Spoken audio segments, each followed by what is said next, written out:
اسم ربك الأعلى الذي خلق فسوى والذي قدر فهدى والذي أخرج المرعى فجعله غثاء أحوى سنقرئك فلا تنسى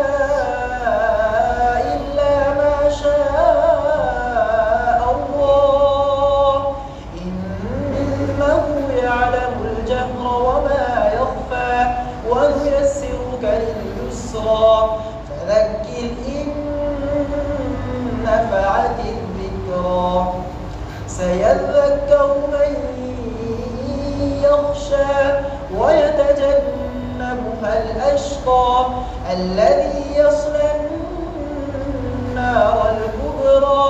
ثم لا يموت